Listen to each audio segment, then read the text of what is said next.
I scaled this e-commerce brand right here to $429,468 in revenue just in 90 days alone from Google Ads. And in this video, I want to break down this case study step by step for you so you understand how you can replicate the same approach for your own e-commerce brand as well to take it to the very next level. Now, before we get into any of the nitty-gritty details, let's first go over the numbers. Now, I'm looking at the time period for the last 90 days up to yesterday. I'm recording this video on November of 26th.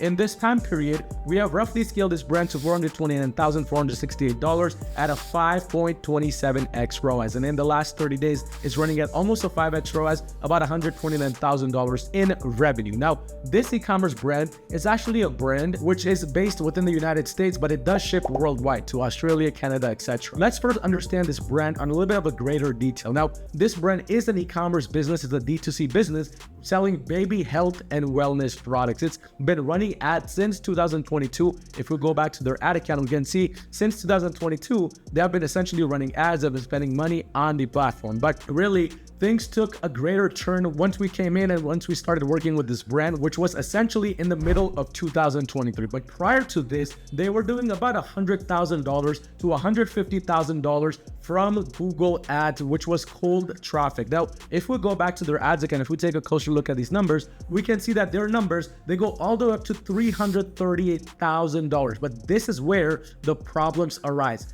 During that time, the main goal that this brand has was just to pump out a bunch of branded search traffic. So essentially what was happening was during that time, a lot of this scale, a lot of this revenue was actually coming from just branded traffic simply because they were very active and very profitable via Facebook ads at their branded traffic campaigns, which were essentially these performance max campaigns, which were going after branded keywords, but also these other search campaigns that they had running, they were generating majority of the revenue. So if you look right here, about $250,000 out of the $689,000 just came from branded search. And that's not even counting the other search campaigns that are also branded search right at the bottom right here. So this was a very big issue for this brand. The numbers looked great, everything looked amazing, but it was not cold traffic. It was about 70% retargeting, and this was a very big issue for this brand. Now, one of the interesting things about this brand, as I mentioned earlier, was they were very reliant on Facebook ads. In total, they were doing about $400,000 to $500,000 per month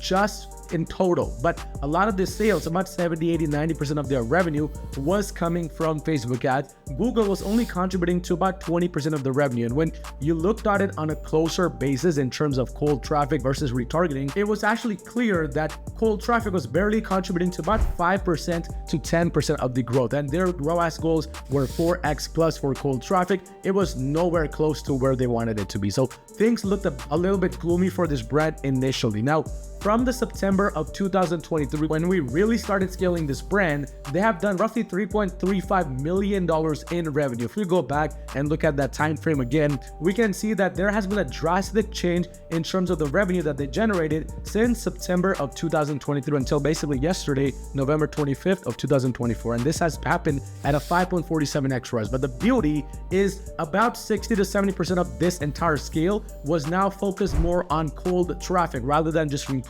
So essentially, we were able to really divert their business from just going after branded traffic, just wasting money on sales they would have already gotten, and make it more cold traffic based. But how did we even approach scale for this brand, which looking at it seemed to be already pretty established, seemed to be already pretty successful? Now, the first kind of approach we took, believe it or not, we did not start directly with the campaigns, nor did we start with just going into the products and editing stuff. Instead, we started with restructuring the entire ad account. Now, keep in mind, we approached this with the main issue in mind, which was 50% or more was branded search plus retargeting traffic. This was one of our biggest issues that we had to fix. And this was all due to the product sales had a lot of branded keywords in there, the campaign strategies, they were going after branded search campaigns, and a lot of their performance max campaign keywords, because there was no brand exclusions at all done within those campaigns. This was also going after branded search, and that's why their ROAS numbers were so inflated during that time. That's why the revenue was so inflated during that time, because number one, it was a lot of branded traffic and retargeting, but also number two,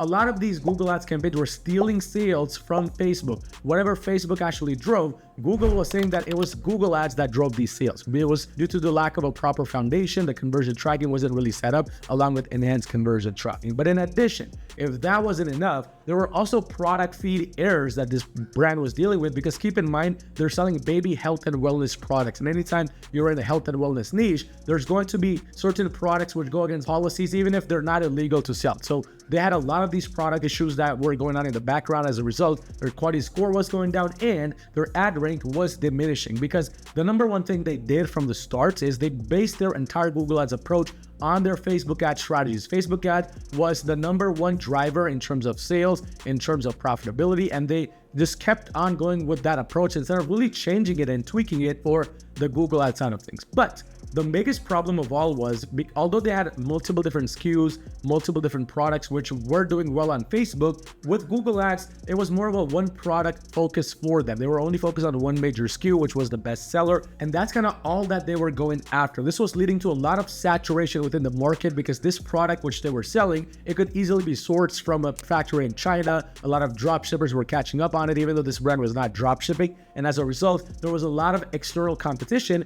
entering the game, just making their revenue numbers go down. That's why when we go back to their Google Ads accounts, we can see, looking at it all the time, that their revenue eventually started to kind of go on a downward spiral before we entered really and started working with them, which was around this time period right here. But essentially this was happening because their old strategies were not working. Their one product focus, it was starting to die out, and they didn't have any new strategies to really establish the level of scale they want. Now, this was also because they had a lack of cold traffic data. Keep in mind, this brand was so focused on retargeting, on branded search, that there was just not enough cold traffic data to really push the brand towards new customers, towards broader keywords. So that's kind of where we had to come in. But essentially, we had to reduce the reach of branded search. This is the first major step we took in really reestablishing this account, really making it push towards cold traffic. And as you saw earlier, the revenue also started to drop a little bit along with the ad spend during this time, once December came, once January came, and that's because this account was now diverting from just going after branded traffic, getting all of those sales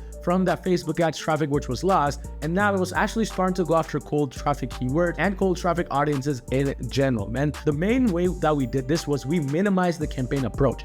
Back when we started, there were about 5 different branded search campaigns running.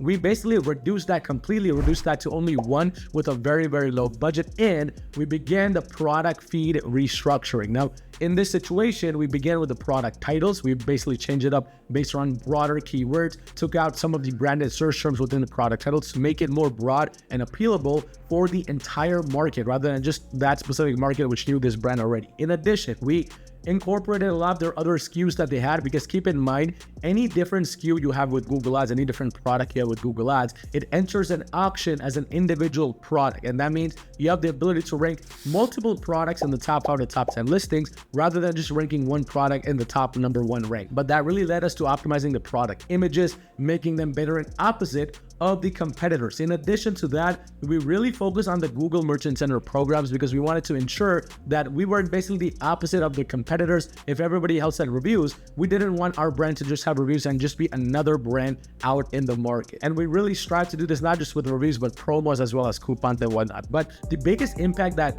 I believe that this brand had in terms of Google Ads scale is what they did for the landing pages. Once we started working together, we really wanted to optimize the landing pages, because keep in mind, your quality score and your ad rank, one of the determining factors is your landing page experience. For this brand, we helped them incorporate custom landing pages which were according to their needs, according to their audience, and this really started to change the trajectory of this entire brand. And the impact of this foundational improvement, it was absolutely insane, because if we go back again, during this time, profitability was at an all-time high in terms of cold traffic. Now, overall, if you look right here, the red line, the conversion value has increased over time as we have kind of lowered the ad spend as well, because the number one reason why we have been lowering ad spend here is because this brand now wants to cut off a lot of this ad spend from the branded search completely and rediversify this ad spend more towards Facebook, TikTok, and Pinterest, which is why you see the ad spend going down. But this has all happened while we have maintained the profitability and even increased it, because when we first began, it was running at a 4 to 4.5x, even with so much branded search. But once we came in, once we diversified to cold traffic mostly and just simplified the entire approach, even in that situation, the ROAS has been increasing steadily over a long period of time. But the strategy that we used to make this happen, it was fairly simple. We were using a smart bidding based campaign approach based around individual SKUs. So this means every specific collection this brand was selling, we had a performance max campaign running for it based around smart bidding strategies, and we had search campaigns running alongside with it. Now, the budget that we used from the branded search, the 5 different campaigns that running earlier, we diversified that budget into search campaigns segregated based on the gender, male versus female, because men interact differently with this brand compared to the females, and we wanted to ensure our ad copies captured this with proper copywriting techniques. And one of the biggest things which really impact this brand positively is we bundled up some of the bestsellers together as a bundled up approach, taking the average order value from $30 to $40 to over $90 just because we bundled it up. And the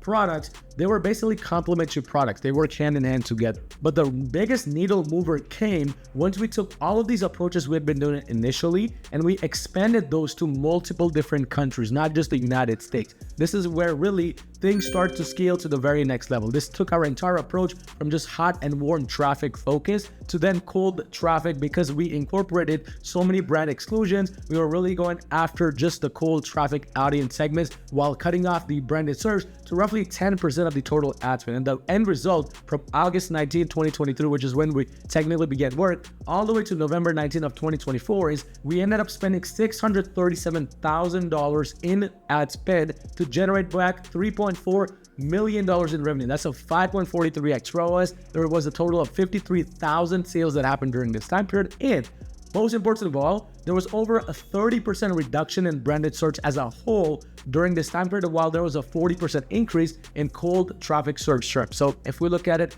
at a closer level right here, go all the way back in August of 2023, look at it from August 19 to basically November 19th of 2024, we can see these results live right here. So as you can see, 5.43x ROAS, 3.46 million in revenue. These campaigns, we have really kind of narrowed the approach down in total. And right now we only have roughly 14 campaigns running, whereas before there were a ton more running with a lot of complexity, a lot of branded search and whatnot. But the change in hot traffic and warm traffic to cold traffic is the biggest win we achieved for this e-commerce brand. And we can do the same for your e-commerce brand as well. If you run a brand doing $1 million a year, you need extra help scaling to the next level with Google Ads, go onto my website at yourmarketing.com. Schedule a free call with me and let's see if we can potentially work together and make that happen.